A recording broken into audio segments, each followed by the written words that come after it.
వందనాలు తెలియజేయుచున్నాను. సమయంలో దేవుని పరిశుద్ధ లేఖనాలను అర్థం చేసుకొని ముందుకు సాగటానికి సిద్ధపడదాం. ఎందుకంటే ఈ జీవితం అనేది చాలా విలువైనది, చాలా గొప్పది. దేవుని యొక్క ఉద్దేశములను బట్టి, దేవుని యొక్క స్థితిని బట్టి మనందరి జీవితాలను వెలుగుతో నింపాలనేది దేవుని ఆలోచన. అయితే మీరు జాగ్రత్తగా అర్థం చేసుకొని కొన్ని విషయాలను ముందుకు సాగటానికి ప్రయాసపడదాం. ఎందుకంటే ప్రపంచం మొత్తములో క్రైస్తవ్యం అనేది విస్తరించిపోయింది. ఎక్కడ కూడా క్రైస్తవ్యం లేకుండా లేదు. అన్ని చోట్ల క్రైస్తవ్యం విస్తరించిపోయింది. అంతలక్కల అంటే అన్ని ప్రదేశాలలో దేవుని గురించి తెలుసు. అయితే ఎంతగా క్రైస్తవ్యం అంటే యేసు ప్రభు వారిని గురించి తెలుస్తూ ఉన్నప్పుడు, ఎంతగా క్రైస్తవులు విచ్చలవిడిగా ఉన్నప్పుడు, క్రైస్తవులలో మార్పు రాలేదు. బాగానండి. క్రైస్తవ్యం అయితే విస్తరించింది, క్రైస్తవులలో మార్పు రాలేదు. ఎందుకు రాలేదు అర్థం చేసుకోండి. ఎప్పుడైనా ఆలోచించాలి. ఎందుకు రాలేదంటే బాగా గమనించి ఆలోచిస్తే, ఎక్కడికి వెళ్ళినా యేసు ప్రభు దేవుడు, యేసు ప్రభు దేవుడు, యేసు ప్రభు గురించి గొప్పగా మాట్లాడుకుంటే వాళ్ళు ఉన్నారు. కానీ మనస్సులలో ఉన్నటువంటి అజ్ఞానం ఏంటంటే వాక్యం అనేది లేదు అక్కడ. మీరు బాగా చూడండి, వాక్యం లేదు. వాక్యం లేకపోవటం వలన మనుషుల యొక్క జీవితాలలో దేవుని యొక్క ఉద్దేశాలు తెలియటంలా. ప్రార్థనకు పోతున్నారు, వస్తున్నారు, ఏదో సాగిస్తున్నారు జీవితం, కానీ దేవుని ఉద్దేశాలు మనుషులకు తెలియటంలా. ఎందుకు తెలియటం లేదంటే దేవుని ఉద్దేశాలు మనుషులకు తెలియచేసేది లేఖనాలు. ఈరోజు లేఖనాలు మనుషుల దగ్గరికి రాల.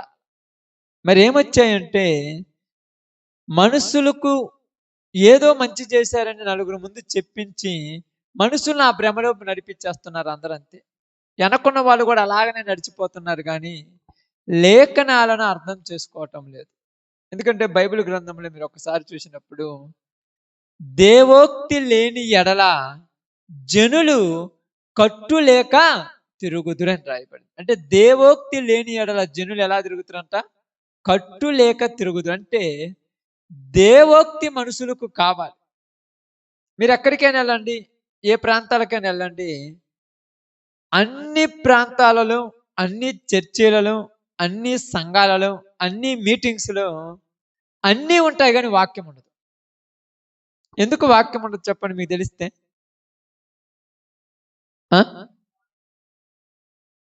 వాక్యం ఎందుకు ఉండదంటే వాక్యము తెలియక ఉండటం అంతే. వాక్యం ఉండదు అన్నట్టంటే చెప్పలేక కాదు, కానీ టైం లేక కాదు, కానీ చర్చికి వెళ్ళొస్తే 3 గంటలు, కనీసం 2 గంటలు చర్చి ఉండాలి, అంతే కదమ్మా. ఆదివారం అయినా మీటింగ్ జరిగిన 4 గంటలు 3 గంటలు చర్చి ప్రార్థన ఉంటుంది. ఎంత టైం ప్రార్థనకు ఉంటే వాక్యం ఎందుకు లేదంటే వాక్యము తెలుసుకోలేక, వాక్యము తెలియకుండా వాక్యం చెప్పడానికి మర్చిపోతున్నారు. ఏదో కాలక్షేపం కోసం వస్తున్నారు, 4 బదులు ఒక 10 పాటలు పాడిస్తారు, 1 గంట అరగంట ఆరాధన చేపిస్తారు, తర్వాత లేచి దేవుడు వాళ్ళకి ఇది చేశాడు, వీళ్ళకి ఇది చేశాడు అని చెప్పేలోపు టైం అయిపోద్ది. ఆ అమ్మాయిని అంటారు, ఆరాధన అంటారు, అయిపోద్ది. ప్రతి వారము ఏదో ఒకలాగా చేశారని చెప్పడమే కానీ ఏమీ లేదు. మరి వాక్యం ఎందుకు లేదని చెప్తున్నానంటే వాక్యాన్ని తెలుసుకోవటమే ఇలా తెలియటంలా. మొదట నీకు వాక్యం తెలిస్తే నువ్వు 10 మందికి చెప్పగలవు, నీకే తెలియకపోతే నువ్వేం చెప్పగలవు? ఎందుకు వాక్యం తెలియదంటే వాక్యం చదవటంలా జనాలు, వాక్యం చదవటంలా. మరి చదవకపోతే అన్నీ తెలుసు కదంటే ఎలా చదువుతున్నారంటే వాక్యాన్ని మీకు అర్థం కావటం చెప్తాను. చిన్న పిల్లలు బట్టి కొడతారు చూడు, బట్టి కొడతారంటే తెలుసా మీకు? ఊరికన్నా బండ గుర్తులు పెట్టుకుంటారు. యోహాను సువార్త 3వ అధ్యాయము 16వ వచనము గుర్తుండాలి. మత్తయి సువార్త 6వ అధ్యాయం 8వ వచనము గుర్తున్నది. యేసు ప్రభు తల్లి పేరేంటిది, యేసు ప్రభు తాత పేరేంటి, అబ్రహాము కుమారుడి పేరేంటి, అబ్రహాం భార్య పేరేంది, ఈ మాత్రమే జనులకు తెలుసు కానీ వాక్యం తెలియదు జనులకు. మరి తెలిస్తే వాక్యం తెలిసినట్టు అట కుదురుద్ది. ఇప్పుడు అదే ఎక్కడికి వెళ్ళినా చూడండి, ఇప్పుడు టీవీలో ఛానల్ ఉన్నాయి, బైబిల్ ఛానల్ చాలా వచ్చాయి. ఈ ఛానల్ కూడా ఏం చేస్తున్నారంటే బైబిల్ క్విజ్ పెడుతున్నారు. ఆది కాండంలో ఎన్ని అధ్యాయాలు ఉన్నాయి, నిర్గమకాండంలో ఎన్ని వచనాలు ఉన్నాయి, ఎన్ని అధ్యాయాలు ఉన్నాయని తెలిసినంత మాత్రాన వాడికి వాక్యం తెలిసినట్టేనా? ఎన్ని వచనాలు ఉన్నాయని తెలిసినంత మాత్రాన తెలిసినట్టేనా? ఎందుకు చెప్తున్నానంటే బైబిల్ను తెలుసుకోవటం మర్చిపోయారు జనాలు, బైబిల్ను బట్టి కొట్టడం నేర్చుకున్నారు. కళ్ళు మూసుకొని 50 అధ్యాయాలు కళ్ళు మూసుకొని టక చెప్పినంత మాత్రాన మనం ఏమంటామంటే వీడికి బైబిల్ బాగా తెలుసు అంటాం. బాగా అర్థం చేసుకోండి. చిన్నపిల్లలు చదువుకొని పంపిస్తారు కదా మీరు, చదువుకున్న వాళ్ళు 2వ ఎక్కము 3వ ఎక్కము 4వ ఎక్కం చెప్పండి, కళ్ళు మూసుకొని టక చెప్పేస్తారు. వాడికి లెక్కలు వచ్చినట్టేనా? మీరు ఎందుకు రావు అంటున్నారు మరి చెప్పండి. ఇప్పుడు లెక్కలు చెప్పేస్తున్నారు, మరి ఎందుకు రావు లెక్కలు? ఆమేన్. అది అంటే అర్థం చేసుకోవడం తెలియటంలా. 10వ ఎక్కం చెప్తాడు, 5వ ఎక్కం చెప్తాడు, 2వ ఎక్కం చెప్తాడు, 3వ ఎక్కం చెప్తాడు, కానీ 10 మందికి 50 రూపాయలు ఒక్కొక్కరికి ఎంత వస్తాయంటే చెప్పలేరు. అంటే బట్టి కొట్టి నేర్చుకుంటున్నారు. బైబిల్ని కూడా ఎలా చేస్తున్నారు అంటే బట్టి కొడుతున్నారు, గుడ్డు గుర్తులు పెట్టుకుంటున్నారు. యోహాను సువార్త 4వ అధ్యాయంలో ఇది ఉన్నది, మత్తయి సువార్త 16వ అధ్యాయంలో ఇది ఉన్నది, లూకా సువార్త 15వ అధ్యాయంలో ఇది ఉన్నది. ఇప్పుడు ఇలా వాక్యం కావాలంటే 15వ అధ్యాయం తీయటము, తప్పిపోయిన కుమారుడు చెప్పటము, 6వ అధ్యాయం తీయటము, విత్తు అనుపానం చెప్పటము, ఇదే చెప్తుంది. కానీ వాక్యంలో పరమార్థం తెలియాలా జనాలకు. అందుకని వాక్యం అవసరం లేదు జనాలకు. కావాలని చూడండి, మీరు టీవీ ఛానల్ కానీ యూట్యూబ్లో కానీ పెట్టి చూస్తారు కదా, వీటల్లో ఏం చేస్తుంది, ఎప్పుడు క్విజ్ పెడతారు. అబ్రహాము తాత పేరు ఏం పేరు చెప్పిండు అనుకో వాడికి 1 మార్కు, చెప్పలేదనుకోండి వీడికి మార్కు లేదు. అయితే ఏంటి అసలు ఇది, ఏమి నేర్చుకుంటున్నారు బైబిల్? ఎందుకంటే బైబిల్ తెలియాలి. బైబిల్ ఎందుకు తెలియాలంటే తాత ముత్తాతల పేరు తెలిసినంత మాత్రాన గొప్పలు కాదు, వాళ్ళ కుటుంబం గురించి తెలియాలి. మొదట వీళ్ళ తాత ఎట్టాటోడు, వీళ్ళ అమ్మ ఎట్టాడిది, వీళ్ళ నాన్న ఎట్టాటోడు, వీళ్ళు ఎట్టాటోళ్ళు, వీళ్ళ కొడుకులు ఎట్టాటోళ్ళు, వాళ్ళ పేర్లు చేసినంత మాత్రాన వాళ్ళ గురించి తెలుసా? వాళ్ళ జీవితాలు తెలియాలి. అందుకనే బైబిల్ గ్రంథంలో మాట్లాడుతూ చాలా చక్కగా మాట్లాడుతూ పౌలు గారు కొరింథీ వాళ్ళతో మాట్లాడుతూ ఏమంటున్నాడంటే చాలా జాగ్రత్త. నిజంగా నేను చదువుతున్నప్పుడు నిన్న మేము వస్తున్నప్పుడు సిస్టర్ గారు ఒక మాట చెప్పారు, ఇలా ఉంటుంది, అన్ని చోట్ల వాక్యం ఇలాగనే ఉంటుంది అన్నప్పుడు నేను చదువుతూ ఉంటాను. బైబిల్ మీకు చెప్పాను కదా, నేను చదువుతూనే ఉంటాను బైబిల్ ఎక్కువ శాతము. బైబిల్ చదువుతున్నప్పుడు నాకు ఆ సందర్భం బయటకు వచ్చింది. ఇక్కడ పౌలు గారు కొరింథీలో ఉన్న వాళ్ళతో మాట్లాడుతూ ఉన్నాడు ఒక మాట. 2వ కొరింథీయులకు రాసిన పత్రిక 3వ అధ్యాయము, కొరింథీలో ఉన్నటువంటి సంఘానికి రాస్తూ ఉన్నాడు ఒక పత్రిక. కొరింథీయులకు రాసిన 2వ పత్రిక 3వ అధ్యాయము చూడండి, బాగా చూడండి. 3వ అధ్యాయము 6వ వచనాన్ని జాగ్రత్త చదువుదాం. 6వ వచనం, కొరింథీయులకు రాసిన 2వ పత్రిక 3వ అధ్యాయం 6వ వచనం. ఆయనే మమ్మును క్రొత్త నిబంధనకు అనగా అక్షరమునకు కాదు గాని ఆత్మకే పరిచారకులమౌటకు మాకు సామర్థ్యము కలిగించి ఉన్నాడు. అక్షరము చంపును గాని ఆత్మ జీవింపజేయును. ఇక్కడ చెప్పబడిన వాక్యం చాలా బాగా అర్థం చేసుకోండి. పౌలు గారు కొరింథీలో ఉన్న వాళ్ళతో మాట్లాడుతున్నాడు. మమ్మును ఆయన దేనికి పరిచారకులను చేశారంటున్నారు? ఆత్మల కాపరలం. మనము శరీరాల కాపరలం కాదు, ఆత్మల కాపరలము. అందుకే అక్కడ ఏం రాయబడి చూడండి, మనం చదివినప్పుడు ఆయనే మమ్మును క్రొత్త నిబంధనకు అనగా అక్షరమునకు కాదు. అంటే జనాలు బైబిల్లో ఏం చూస్తున్నారు? అక్షరాలు చూస్తున్నారు. మరి బైబిల్లో ఏముందంట? ఇప్పుడు అక్షరాలు చూస్తున్నారు కానీ ఆత్మని ఎవరైనా చూస్తున్నారా? అదే కదా, యోహాను సువార్త 4వ అధ్యాయం 3వ వచనంలో ఏముంది అనగానే కటక్కని కళ్ళు మూసుకొని టక్కని చెప్పేస్తాను. అక్షరాలు గుర్తున్నాయి, ఆత్మ గుర్తుందా? అందరికి అక్షరాలు గుర్తున్నాయి. అప్పుడప్పుడు మీరు కూడా ఏమంటారు తెలుసా, విత్తు అని ఉపమాన భావం తెలియదు, విత్తు అని ఉపమానం ఏడుందో టక్కని చెప్పేస్తారు. తప్పిపోయిన కుమారుడు యొక్క భావం తెలియదు, అది ఏ అధ్యాయంలో ఎక్కడుందో టక్కని చెప్పాలి. చెబితేనే మనం గొప్పవాళ్ళం, చెప్పకపోతే మనం గొప్పవాళ్ళం కాదు.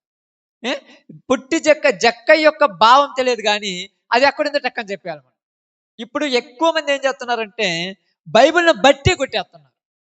చదవాలి కాబట్టి చదివి చదివి చదివి ఏమి నేర్చుకోవాలి.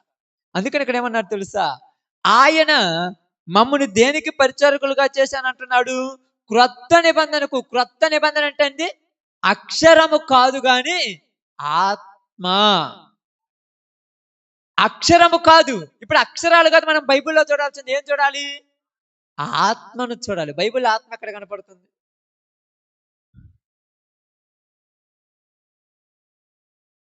బాగా ఆలోచించండి, బాగా గమనించి ఆలోచించండి. మత్తయి సువార్త 22 అధ్యాయము 29 వచ్చిన ఒకసారి చదువుదాం. ఇది ఇక్కడే ఉంచండి ఆ సందర్భం. మత్తయి సువార్త 22 అధ్యాయము 29 వచ్చిన. అందుకు యేసు లేఖనములను గాని దేవుని శక్తిని గాని ఎరుగక మీరు పొరబడుచున్నారు. ఏమి ఎరగలేదంటే ఇల్లు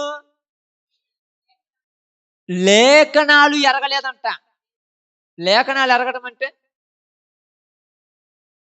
లేఖనాలు ఎరగలేదంటే తెలుసుకోవడం అంటే లేఖనాలు తెలియదా? లేఖనాలలో ఉన్న పరమార్థం అర్థం కాల జనాలకు. ఎందుకు అర్థం కాదు? మాకు అర్థమైందని చాలా మంది చెప్తారు. పేతురు రాసిన 2వ పత్రిక తీయండి, మీకు అర్థం కావటానికి చెప్తాను. పేతురు రాసిన 2వ పత్రిక తీయండి, మీకు అర్థం కావటానికి చెప్తాను. ప్రతిదీ జాగ్రత్తగా చదువుకుంటూ పోతే మనకు అర్థమవుతూ ఉంటుంది. కొన్ని 3వ అధ్యాయము పేతురు రాసిన 2వ పత్రిక 3వ అధ్యాయము 16వ వచనం. వీటిని గూర్చి తన పత్రికల అన్నిటిలోనూ బోధించుచున్నాడు. అయితే వాటిలో కొన్ని సంగతులు గ్రహించుటకు కష్టతరమైనవి. వీటిని విద్యాహీనులను అస్థిరులైన వారును తక్కిన లేఖనములను అపార్థము చేసుకొనున్నట్లు తమ స్వకీయ నాశనమునకు అపార్థము చేయుదురు. అంటే ఏటిని అపార్థం చేసుకుంటున్నారు? లేఖనాలను. ఎందుకు అపార్థం చేసుకుంటున్నారు? అపార్థం చేసుకోవడానికి కారణం ఏందమ్మా? వాళ్ళు గ్రహించటంలా. గ్రహించాలంటే తెలుసా? గ్రహింపండి తెలుసుగా. అప్పుడప్పుడు మీరు మాట్లాడుతుంటే మీ పిల్లలకు చూస్తా ఉంటారు, మీకు వెళ్ళి నేను మాట్లాడేది నా నోటికెళ్ళి చూస్తున్నాను, నేను చెప్పి అర్థమవుతానే అంటారు. అంటే వాళ్ళు గ్రహించరు. నువ్వు మాట్లాడుతుంటే వాడు ఏంది చెప్పుకొని కొద్దిోడు వినిపోదాం అన్నట్టు కూర్చుంటారు. నువ్వు చెప్పి అయిపోయిన తర్వాత అయిపోయిందా అంటాడు, వెళ్ళిపోతాడు. అంటే గ్రహింపు లేదు. బైబిల్ చదువుతున్నప్పుడు కూడా బిడ్డలకు గ్రహింపు లేదమ్మా. చదవాలి కాబట్టి చదివేస్తారు, మొక్కుబడిగా చదివేసుకుంటుంటారు. లేఖనములను అర్థం చేసుకోవటంలో జనాలు. అందుకని యేసుప్రభువు ఏమన్నాడు, మీరు దేవుని శక్తిని గాని లేఖనములను గాని అపార్థం చేసుకుంటున్నారన్నారు. అంటే అర్థం చేసుకోవటం లేదన్నారు. ఎందుకు అర్థం చేసుకోవటం లేదంట? 30వ వచనం చదవండి, మత్తయి సువార్త 22:30. ఎందుకు అర్థం చేసుకోవట్లేదు రాయబడింది అక్కడ? అక్కడ ఏదో కారణం ఉన్నది, ఊరకనే చెప్తున్నాడా? ఆ పునరుత్థానం అంటే ఇక్కడ ఏం చెప్తున్నాడు? పునరుత్థానం గురించి మాట్లాడుతున్నాడు. పునరుత్థానంలో ఏముండదంట? పెళ్లి చేసుకోవటం ఉండదు, పెళ్లికిచ్చుకోవటం ఉండదు. బాగానండి. పునరుత్థానంలో ఏముండదు? పెళ్లిళ్ళు అనేవి ఉండవు. పునరుత్థానంలో ఏముండదు? పనులు బాటలు అనేవి ఉండవు. పునరుత్థానంలో ఏముండవు? భార్యాభర్తల బంధం అనేది ఉండదు. పునరుత్థానంలో ఏముండదు? కొడుకులు తల్లులు అనే బంధం ఉండదు. అందుకని జనములకు లేఖనం అర్థం కాలేదు కాబట్టి ఏట దగ్గరే ఇప్పుడు పడిపోయారు. అంతే కదమ్మా? అది అర్థమై ఉంటే నేను పునరుత్థానం పొందినప్పుడు నాను ఆత్మను పరలోకములో ఉన్న దేవునికి ఇవ్వాలిగా. కానీ ఇప్పుడు లేఖనాలు అర్థం కాక ఏమంటున్నారు? ప్రార్థనలు చేస్తున్నారు. ఏమని ప్రార్థన చేస్తున్నారు? లేఖనాలు అర్థం కాక ప్రార్థనలు చేస్తున్నారు. అర్థం కాక ప్రార్థనలు చేస్తారా? అర్థమైతే ప్రార్థన చేస్తారు, అర్థం కాక ప్రార్థన ఏమని చేస్తున్నారు? కొంచెం జాగ్రత్తగా నండి. అంటే కొద్ది కొత్తగానే ఉంటది. జాగ్రత్తగా నండి. అర్థం కాకుండా ఏమని ప్రార్థన చేస్తారు? ప్రభువా నన్ను దీవించు. ఏంది దీవించడం అంటే? నా కుటుంబాన్ని దీవించు, నా భర్తని దీవించు, నా బిడ్డలను దీవించు, నాకు మంచి ఆరోగ్యం ఇయ్యి, నాకు బలం ఇయ్యి, నాకు ఆరోగ్యం ఇయ్యి, నేను కష్టపడి పని చేసుకోవడానికి నాకు ఆరోగ్యం ఇయ్యి. ఇదే ప్రార్థన చేస్తున్నారంటే వాళ్ళకి అర్థం కాల లేఖనాలు. ఎందుకు అర్థం కాలేదంట? ఎందుకు అర్థం కాలేదంటమ్మా? ఇంకా ఎందుకు అర్థం కాల? ఎందుకు అర్థం కాల? నేను అర్థం ఎందుకు కాలేదని అడిగాను. మీరు ఇవన్నీ చెప్తుంటారు కదా. ఎందుకు అర్థం కాలేదంట? పునరుత్థానం ఉన్నదని వీళ్ళకి అసలు తెలియదు. పునరుత్థానం ఉందని తెలుసా మీకు? పునరుత్థానం ఉన్నదని తెలిస్తే ఏడు కోసం కొట్లాడుకోరు మీరు. పొద్దున కూర్చొని సాయంత్రం దాకా ఉపవాసం అంటే ఏసయ్యా ఏసయ్యా ఏసయ్యా అని నీ పిట్టల కోసం ప్రార్థన చేయవు. పునరుత్థానంలో నీ సన్నిధిలో నేను ఉండాలని ప్రార్థన చేస్తా. అసలు పునరుత్థానం గురించి ఆలోచన ఉందా? అందుకేమన్నాడు? అక్షరము చంపును. అక్షరం ఏం చేసింది? జనములు ఏం చేశారంటే అక్షరాలను బట్టి ఆశీర్వాదాల కోసం పోతున్నారు. అందుకని పాత నిబంధన చదువునప్పుడల్లా ఏమవుతుందంట? పాత నిబంధన చదువుతున్నారు వీళ్ళు. పాత నిబంధన ఏం చేశారంటే చదివారు. చదివినప్పుడు ఏమవుతుంది? వాళ్లకు గుడ్డితనం వచ్చేసింది. అదే నిజం కావాలి. ఇప్పుడు పాత నిబంధన కావాలి జనాలు, కొత్త నిబంధన కాదు. అర్థమైందక్క? పాత నిబంధన కావాలా, కొత్త నిబంధన కావాలా? పాతే కావాలి. ఎందుకంటే కొత్తది అర్థం కాలేదు కాబట్టి. అవునా కాదా? 4 రోజులు ఏమనుకోవద్దు, ఎగ్జాంపుల్ అవసరమైంది కాబట్టి మనకు ఒక అర్థం కావడానికి చెప్తున్నాను. మనకు మంచి కోసం 4 రోజులు రోడ్డు వేశారు. ఇప్పుడు నడవటానికి ఇబ్బంది అయిన రోడ్డు లేకుండా ఉంటే బాగుండనే రకం మనం. ఇప్పుడు నడవటానికి ఇబ్బంది అయింది కదా, 4 రోజులేగా, తర్వాత నువ్వు హ్యాపీగా నడవచ్చుగా. అలాగనే పరలోకం అర్థం కాక ఈట కోసం కొట్టుకొని చస్తున్నాం. పౌలు గారు అదే మాట్లాడుతున్నారు ఇక్కడ. ఏమంటున్నారంటే ఇప్పుడు మీరు పావాలని చూడండి, పరలోకం అర్థమై ఉంటే ఈ లోకం గురించి తపన చెందరు మేము. ఈ లోకం గురించి తపన అంటే ఏంది? ఈ లోకం ఏందంట? అక్షరానుసారమైందా, ఆత్మానుసారమైందా? అక్షరానుసారమైన లోకం కోసం పాకలాడుతున్నారు. అందుకే చాలా మంది ఏం చెప్తున్నారు? శరీరమునకు కాదు కానీ ఆత్మకునే మేము. వారు అంటే అక్షరాలు కదా, ఆత్మకే పరిచారకులు. ఇక్కడ ఏం జరిగిందంటే శరీరమును బట్టి పుట్టినది. యోహాను సువార్త 3వ అధ్యాయం ఇక్కడ చూడమ్మది. చూడండి, మీకు అర్థం కావటానికి చూపించాలి పద్ధతి.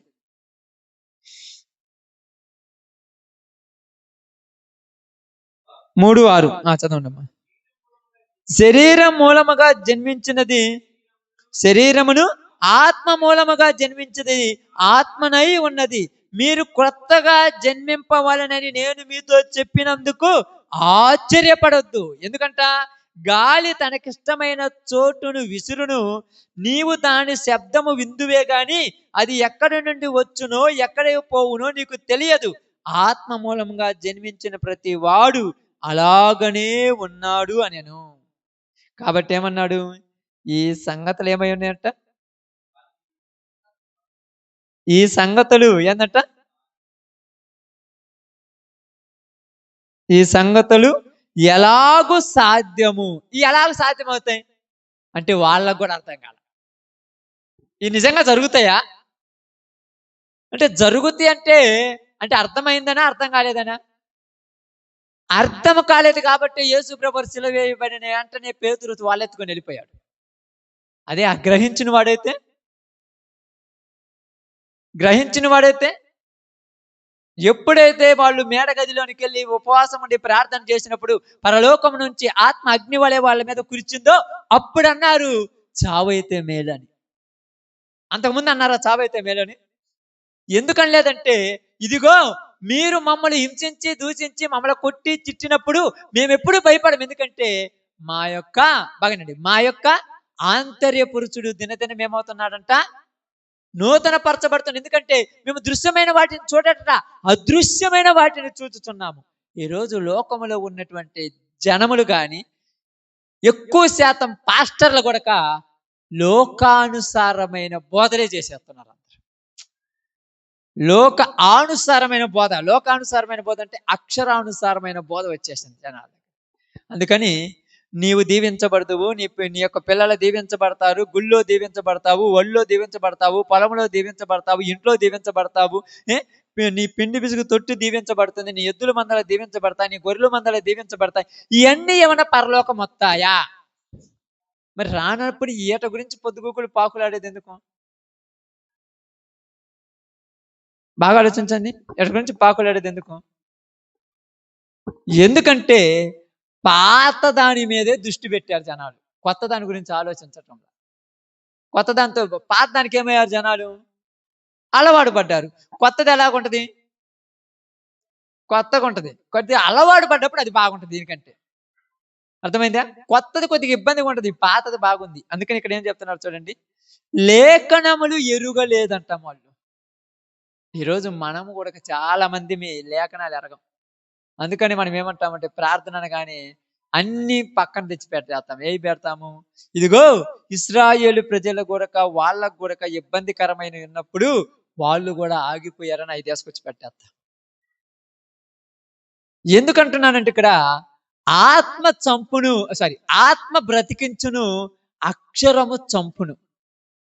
అందుకన్నాడు అక్షరము చంపును గాని ఆత్మ జీవింప చేస్తుంది. అక్షరం అనేది చంపేస్తుంది. ఈరోజు అక్షరాలను పట్టుకొని ఏలాడుతున్నారు జనాలు. ఈ నేటి దినాల వరకు కొడుతుంది. అక్షరాలంటే ఇక్కడ ఉన్నదాన్ని బట్టే మాట్లాడుకుందామంటారు. నేనేం లేదని చెప్పటంలా, కానీ కొన్ని లోతులోనికి వెళ్ళాలి అని చెప్తాను మేము. అందుకని మనకు బాగా గమనించి ఆలోచిద్దాము. మీరు చదివినటువంటి విషయం చూడండి, కొరింథీయులకు రాసినటువంటి 2వ పత్రికలో 3:3 ఒకసారి చదువుదాం. 3వ అధ్యాయం 3వ వచనం. రాతి పలక మీద గాని సిరాతో గాని రాయబడక, ఎక్కడంట? రాతి పలక మీద గాని సిరాతో గాని రాయబడక అన్నాడు. ఎందుకంటున్నాడు? రాతి పలక మీద సిరాతో ఎందుకు రాయలేదు? రాతి పలక మీద ఎవరికి రాసిచ్చారమ్మా? మోషేకు రాసిచ్చాడు. ఇప్పుడు ఇక్కడ సిరాతో మన పేపర్ల మీద రాసుకుంటున్నాం, అవునా కదా? మీరు అందరు కూడా జాగ్రత్తగా గమనించండి. మీ అందరి దగ్గర బైబుల్స్ ఉన్నాయి కదమ్మా? ఉన్నాయి కదా, అందరి దగ్గర ఉన్నాయి బైబుల్స్. ఈ బైబుల్ ఉన్నప్పుడు మీరు వెంటనే గీతలు పెట్టేసుకుంటారు గుర్తుల కోసం. తప్పులేదు, నేను పెట్టుకోండి, తప్పు నేను అనట్లేదు. గుర్తు కోసం గీత పెట్టుకుంటారు. తర్వాత మళ్ళీ ఎక్కడుందో చదివినప్పుడు ఆ గీతను చూసి కటకని తీసేస్తారు. కానీ సందర్భాన్ని బట్టి మీరు అక్కడ ప్రవర్తించలేరు. అందుకని ఇక్కడ ఏమన్నారు తెలుసా? లేఖనాలు ఎరగాలి. ఏంది ఆ లేఖనము? లేఖనం ఏమి చెప్తున్నది? లేఖనం ఏమి చెప్తుంది? పునరుత్థానమందు మరలా మీరు లేపబడతారు అని లేఖనాలు చెప్తుంది. కానీ పునరుత్థానమందు లేపబడిన మనము మనతో పాటు ఏమి తీసుకుపోతామో మనకు అర్థం కాల. పునరుత్థానంలో లేపబడతామని అందరికి గుర్తుందా లేదా? అసలు పునరుత్థానం ఉందా లేదా? పునరుత్థానం ఉందని అందరికీ తెలుసు. పునరుత్థానంలో మనం లేపబడతామని తెలుసు. లేపబడిన తర్వాత అప్పుడు మనకు ఏ సంబంధాలు ఉండవని కూడా తెలిసి కూడా మరి ఎందుకు లోకానుసారంగా ప్రవర్తించడానికి ప్రయాసపడతాము? ఇప్పుడు ఏమంటాను తెలుసా? కట్టుబడి ఉండాలి. దేనికి? కట్టుబడి ఉండాలి. దైవోక్తి లేని ఎడల జనులు కట్టు లేక తిరుగులాడుదురు. దైవోక్తి ఉన్నది కాదనట్ల. భార్య భర్తని ప్రేమించాలి, భర్త భార్యని ప్రేమించాలి. నేను తప్పనట్లేదు, వదిలేయమనట్లేదు. కానీ భార్య భర్తను రక్షించలేడు, భర్త భార్యను రక్షించలేడు, గుర్తుపెట్టుకోవాలి. ఇప్పుడు రెండు చెప్పడానికి దగ్గరగానే ఉన్నాయి, కానీ రెండు చేసేటప్పుడు కష్టంగా మారిపోతాయి. అందుకని మనలాగే అపోస్తులు కూడా మనలాగే సువార్త చేసిన వాళ్ళు అక్క, బాగానండమ్మా, మనలాగే సువార్త చేసిన వాళ్ళు. అపోస్తులు కొన్ని వచ్చినన్ని కష్టాలు ఈరోజు పాస్టర్లకు రావు. ఎందుకని చెప్పండి? ఎందుకని చెప్పండి అక్క?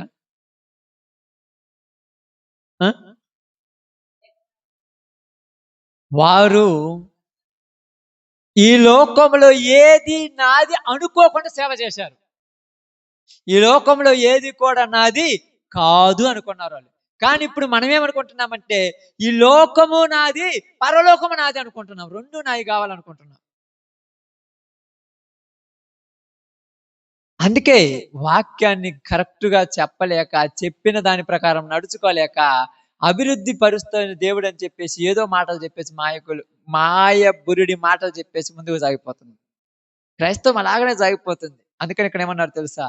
బైబిల్ గ్రంథంలో బాగా మీరు చూసినప్పుడు ఏమంటున్నారంటే 3:3 ఏమని చెప్పాడన్నమాట? ఇప్పుడు మీరు చదివారు కదా! అక్షరం అదేంది? రాతి పలక మీద గాని సిరాతో గాని రాయబడక మెత్తని హృదయములు అను పలక మీద జీవము గల దేవుని ఆత్మతో మా పరిచర్య మూలముగా రాయబడిన క్రీస్తు పత్రికయై ఉన్నారని మీరు తేటపరచబడుచున్నారు. అంటే ఎక్కడ ఎలా రాశాడంట? మెత్తని హృదయముల మీద ఏటితో రాశాడంటమ్మా?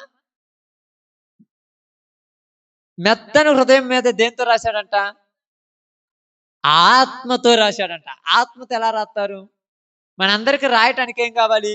పలక కావాలి, బలపం కావాలి, పేపర్ కావాలి, పెన్ను కావాలి. మరి ఇక్కడ ఏం దేవుడు రాశాడంట? ఆత్మతో రాశాడంట. ఎలా రాశాడు అసలు ఆత్మతో? బాగా అర్థం చేసుకోవాలి. బైబిలు చెప్పే విధానం తెలియక, చెప్పడం అర్థం కాక, చెప్పటానికి కుదరక ఏదో ఒకటి చెప్పేసి కాలం గడిపేసుకుంటున్నారు.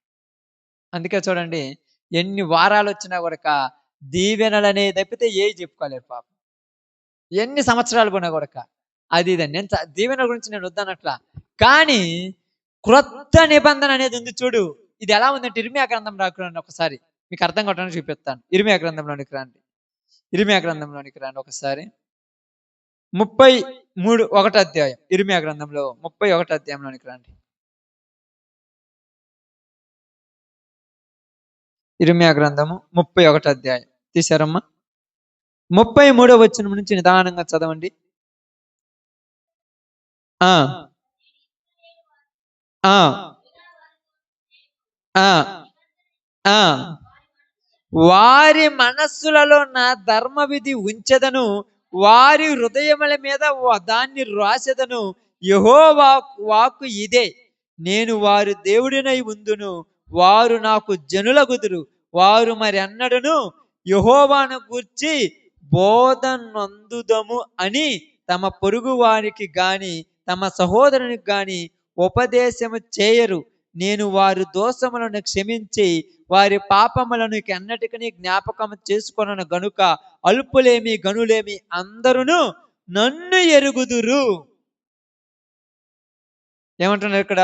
ఈ దినములైన తర్వాత నేను చేయబోయేటువంటి నిబంధన ఏంటంటే వారి మనసులలో నా ధర్మ విధిని ఉంచెదను. ఎందుకంటున్నాడంటే 31వ వచనం నుంచి చదివితే మీకు అర్థమవుద్ది. ఇదిగో నేను ఇశ్రాయేలుతోను యూదానుతోను క్రొత్త నిబంధన చేయు దినములు వచ్చుచున్నవి. ఇది యెహోవా వాక్కు. అది ఐగుప్తులో నుండి వారిని రప్పించుటకై నేను వారిని చెయ్యి పట్టుకొని కొనిన దినమున వారి పితరులతో నేను చేసిన నిబంధన వంటిది కాదు. ఎలాంటిది కాదంటది? ఆ రోజు వాళ్ళకి చేసిన లాంటిది కాదు, ఇది కొత్తది. అప్పుడు చేసింది ఏంటిది? అప్పుడు చేసిన నిబంధన ఏంటిది? మీకు నేను తోడై ఉండి మిమ్మల్ని ఎక్కడైనా వృద్ధిలోనికి తీసుకొస్తానన్నారు. మరి కొత్త నిబంధనలోనికి వచ్చాక ఏం చెప్పాడు? కొత్త నిబంధనలోనికి వచ్చాక? నా నామం నిమిత్తమై మీరు సకల జనుల చేత ద్వేషించబడుదురు అని చెప్పాడు. పాత నిబంధనలు ఏం చెప్పారు? మీరు తలగా ఉంటారు కానీ తోకలుగా ఉండరు అన్నాడు. కొత్త నిబంధనలోనికి వచ్చినప్పుడు ఏం చెప్పారు? తన్ను తాను తగ్గించుకుని వాడు హెచ్చించబడతాడు అని. అసలు దానికి దీనికి ఎక్కడ కొంచెమైనా పొందుకునేదా? అక్కడేమో గొప్పగా చేస్తానన్నాడు, ఇక్కడేమో కాళ్ళు గడగమన్నాడు. అక్కడేమో సింహాసనం మీద కూర్చోబెడతానన్నాడు, ఇక్కడేమో కసు ఓడమంటున్నాడు. ఇప్పుడు కసు ఓడవటం ఇష్టమా, సింహాసనం మీద కూర్చోవడం ఇష్టమా చెప్పండి? అదే అందరు ఇష్టపడి అక్కడికి వెళ్ళిపోతారు కాబట్టి వాటనే చెప్పేసుకుంటూ గడిచిపోతున్న జీవితాలు. అందుకే జనాలు ఎందుకు ప్రార్థనల కాడికి కుప్పలు పోతున్నారంటే అవి చెబుతున్నారు కాబట్టి పోతున్నారు. ఇది చెబితే కరెక్ట్ అయిన వాళ్ళు నిలబడతారు. అందుకే అక్కడ ఏమన్నారు తెలుసా? నేను చేసిన నిబంధన ఎక్కడ రాశానన్నాడు? హృదయముల మీద రాశానంటే హృదయాలలో ఎవరిలో లేదు, అందరూ అక్షరాలలో చూస్తున్నారు. అందుకేమన్నారు చూడండి అక్కడ, చదవండి మీరు ఆ మాట.